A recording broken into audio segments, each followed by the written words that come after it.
Hey, this is Cam with Blacktail Studio, and in this week's table build, I'm getting a custom base designed for me, making a really big photography backdrop, and eventually getting crushed by my own table. Stay tuned. If you've watched very many of my videos, you've probably seen me shop up at Gobi Walnut before. And if you don't know, Gobi is the world's largest supplier of these big walnut slabs like the ones I use in most of my videos. What you probably don't know, and what I didn't know till just a couple weeks ago, is the majority of their sales actually come from out of state. So they have a really good web store, which I had to go to for this particular video because I couldn't find what I needed in their showroom. So I put in the species I wanted, the size I wanted, and the price I wanted, and ended up finding this slab right here, which, as you can see, costs $1,000, which wasn't too bad for one that was over 9 feet long and up to about 62 inches wide at the widest point. One thing you should be aware of when you're shopping for these live edge slabs, whether it's at Gobi or anywhere else, is you need to know if it's dry or if it's still drying. And this slab was still drying, so I had to give him some heads up, told him what my timeline was, and it took about 8 weeks for them to get it in their kiln and get it completely dry and ready for me. And this one I checked with my Wagner meter, and it was at like 7 or 8%, which is plenty dry enough for us here in Oregon. I am very paranoid about getting my clients the exact size table that I promised them when I start. So you'll see me mark 2 lines. The inner line is the actual finished size that I've told my clients the table will be. The outer line is more of a buffer for me when I make my mold, make my cuts. So when I am all said and done, I can cut it down and end up at the exact finished size I promised them, which is usually about a 2-inch overall buffer. So I have an inch buffer on every side, length and width. You'll see me struggle a little bit with the saw because this slab was about 2 3/4 to about 3 inches thick in some areas, and this saw only cuts about 2 7/8. So some cuts went well, and other cuts, I can see we had to do a little gandy dance there to break them off. People are always asking me what tools I need to make these epoxy tables, and if the track saw isn't the most important, it is really close, because you can see I had to make a pretty unusual cut for that kind of odd shaped piece, and it would be really, really hard to do without a track saw. I was all set to start cleaning up my slab, and of course it started to rain, and just a little bit of water isn't really going to hurt it, but you wouldn't want to stand out in the rain for 30 minutes or an hour and let your slab get completely saturated. That could cause it to warp or twist, and right now it is really flat and in really good shape. So waited for the sun to come back out, got my chisels, got my angle grinder and my wire wheel, and started going to town. And overall, this is my least favorite part of the job, but it is really, really necessary. You need to remove all the soft stuff, all the bark, so when you pour your epoxy, you have just really good hardwood for that epoxy to grip to. I mentioned an angle grinder and a wire wheel, and this is my favorite tool because it essentially removes all the bad wood and leaves all the good wood. And I do recommend using a variable speed angle grinder because it makes your wire wheels last a lot longer, and I will include links to both those in the video description. The next thing I do is I go through and I seal all my edges with a clear epoxy. And what this does primarily is this prevents any of the black resin that I'm going to be using from soaking in and staining that tabletop, showing that black resin in the wood. Recently, I made a video specifically on how to make a mold for these epoxy tables, but what I didn't show is what to do is if your table is bigger than a sheet of melamine from Home Depot, and since this table is going to be about 9 feet by almost 4 feet, and a sheet of melamine is about 8 feet by 4 feet, I had to extend it slightly, and not terribly complicated. Added a bead of caulk, pushed it together, and then added a couple pieces of tape, and that is it. And then I continued to make my mold like normal. Only difference is on the sides, I had to extend them just like I did the base. Not only does sealing the top and bottom of your slab with shellac prevent any color staining from any drips that you get, it also really helps prevent any warping, especially if you leave your table in the mold for a week or a month, because if you have the top unsealed and the bottom is sitting there in a pool of epoxy, you can really get some warping and twisting in your slab. Since I'm a one-man shop, I'm always having to come up with ideas to move these big slabs around by myself. And this is one I do pretty frequently, at least with the larger tables, is I just build 2 of the sides to start, so that way I can slide in the big slab instead of having to drop a big heavy slab in vertically by myself, which would essentially be impossible. What happened here though is I forgot to scuff up my sides before I did that, so I had to slide it back out, scuff it up, and then I could slide it back in and build my 3rd and 4th sides to this mold. If you're watching this video because you want to learn how to make epoxy tables like this one, I have several blogs that should help you out with that process. One of them is a step-by-step guide on how to make a mold just like this one. I have another one on how to calculate exactly how much epoxy you're going to use. And in both those blogs, I actually have videos as well. So I will include links to all those blogs, all those videos, in addition to all the tools and consumables you've seen me using in this video in the video description below.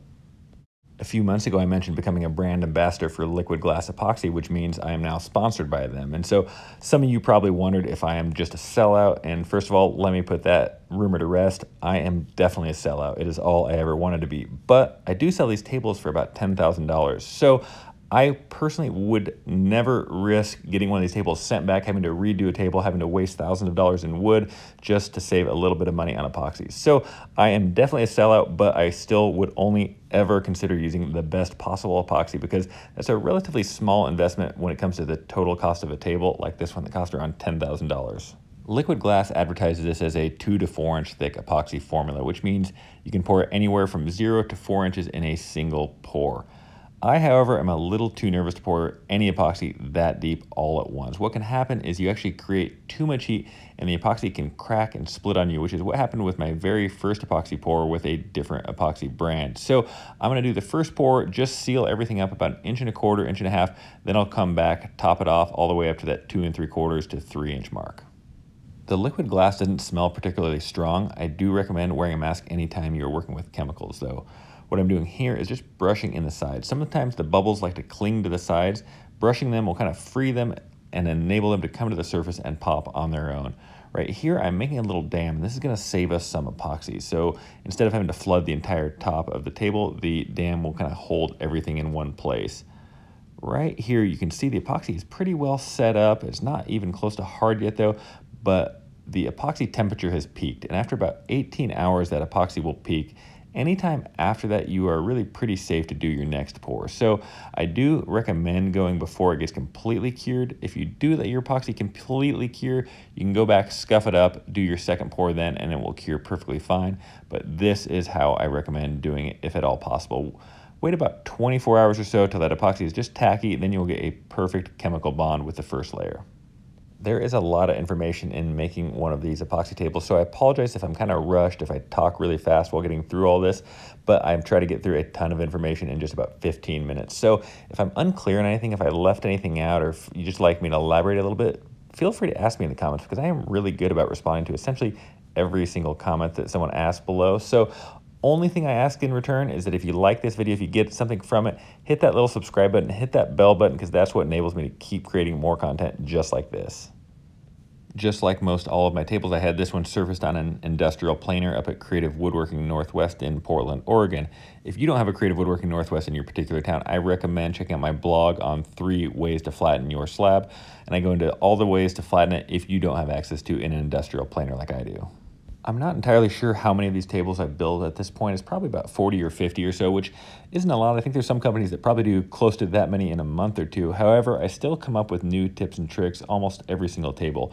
And this is one that I struggled with for a while. Some of those tiny little pits can be really stubborn and hard to fill because they're so small. They don't really allow the air to escape when you try to fill them. So I started carving them out slightly larger and then filling them, and that worked a lot better. When I first started making furniture, all I wanted to do was make big tables. I thought they were the coolest thing ever. And while I still want the money for big tables, the initial allure of the big table has worn off because of things like this right here. Got pretty well crushed and it hurt pretty good. The table was fine, and that is why I have the styrofoam down on the workbench, so if anything does happen, it doesn't actually hurt the table. But that initial appeal of the large table has slightly worn off. A lot of people ask me if I put as much detail into the bottom as I do the top, and short answer is no, I don't. I generally sand the bottom to about 150 grit. I don't want the bottom to look bad or distracting at all, but I don't feel that you need to put the same effort into the bottom as you do the top, because when you see my finished video that'll be out in a few weeks, I put a lot of work into getting the top just absolutely perfect. At the very start of this video, you saw a 3D rendering of this table base by Bryson Steele, and he's just a small one-man steel shop, kind of like I am a one-man woodworking shop, and he does really, really good work, and he does those renderings at no charge. And this was a really unusual table base that my client found, and I didn't exactly know how to choose the size. I knew how high it should be, but everything else I didn't know. So he was able to draw the entire thing up at no charge and have the client approve it, so that way we knew exactly what it was going to look like when it was done. I love using threaded inserts, but I am always so nervous using them in epoxy, and I try to avoid it whenever possible. However, the way this base was orientated, I really didn't have a choice in a couple spots. So a couple tips is drill the hole slightly larger than the other ones, add some epoxy to hold it in there, and go really, really slow. One thing I haven't done that I should try that someone told me about is warming up the threaded insert slightly with a torch, so when you thread it in, it actually kind of melts the epoxy instead of cracking it. The idea of using C-channels in these large slab tables originated from a company, Canadian Woodworks, a really, really cool shop up in Canada. And I specifically asked him if he invented it, and he would not take claim for that. He said somebody could have thought of it before him, but he didn't get the idea from anybody else. Anyway, with his permission, I made a video a couple years ago about how to inlay them, and I've been thinking about doing another video, maybe a little deeper dive on when to use them, how far to space them, and just kind of get some good tips and tricks from him on where and how they use them. So let me know in the comments if that's something that interests you guys, if you think that you would be interested to know when your table may need these C-channels and when you're probably fine without them. The video I made previously was all about making your own C-channels. However, these C-channels come from Concept 13, which was formerly a part of Canadian Woodworks actually, and they are much nicer and much easier than making your own. They are also not that expensive, so I will include a link to those in the video description as well. If you've seen my other videos, you've probably seen me use this gem buffer, or as the owner just called me the other day, he asked me to say it's actually a sander that can also be used for buffing. And normally there's a little attachment that allows my hose to click in there. I just seem to have lost it. So I tend to gravitate towards my Festool. However, it does make a good sander that can also be used as a buffer.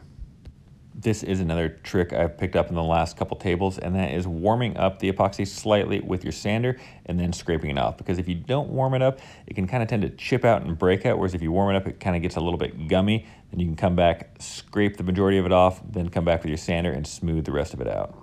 If you're worried that you're not detail-oriented enough to spot every single flaw and make sure it's perfect before it leaves your shop, one trick I've learned is get a wife with OCD, and that will ensure nothing ever leaves your shop that's not absolutely perfect.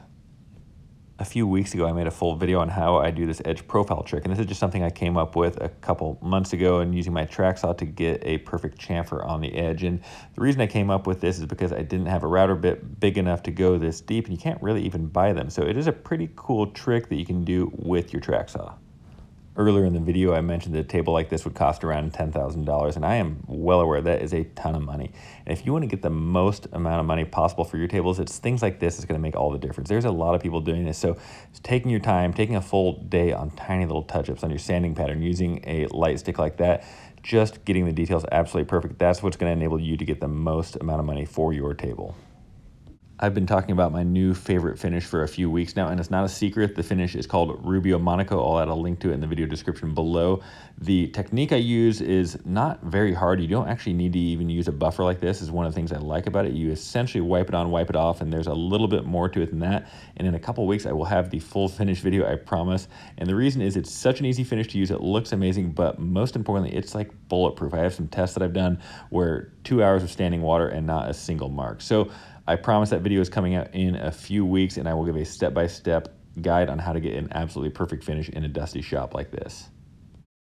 I previously made a video on getting a perfect finish in a dusty shop, and that was using Osmo. And the main problem with Osmo is that it really isn't that great a protection, I found. I get a lot of water spots and damage from hot mugs and things like that. And this one I have had a lot of success with. So the personal items I have that I've finished with Odie's Oil and Osmo, I am refinishing all of them, and I'll have some videos on all of that in the coming months. And this is not sponsored. This is not like liquid glass. This is just a product that I have really taken to. I love this satin sheen. One of the things that you can't get really a high gloss with Rubio, which is fine for me, but if you do like that high gloss, you do need to go with something like an Osmo.